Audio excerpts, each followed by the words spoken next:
Faleminderit. Fitet vota në qendrë në kutinë e votimit. Sot është dita e qytetarëve të zakonshëm, të cilët sot me votën e tyre, me vullnetin e tyre të lirë, përcaktojnë të ardhmën e tyre për 4 vjetarës. Uroj shumë që ky proces të jetë i qetë dhe në shprehje të vullnetit të tyre. Sot është dita që të kuptojnë që demokracia ndoshta nuk është sistemi më i përsosur, por sistemi më i mirë për të shprehur vullnetin ton si qytetar. Uroj shumë që në respekt të dignitetit të qytetarëve, kjo ditë jetë një ditë e qetë, një ditë e paqë dhe sigurisht që ditë shprehse për çdo shqiptar dhe për këtë vend që i ka të gjithë potencialet dhe njerëzit për që një vend i zhvilluar dhe një vend në demokraci.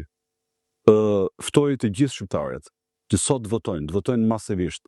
Sot është dita e tyre, është dita e qytetarëve që sot kanë pushtetin, të cilët ja delegojnë për 4 vjet të tjerë. Uroj që votimi i gjithë shqiptarëve të jetë shprehja më e mirë e dashurisë tyre për këtë vend që ka shpresë. Faleminderit.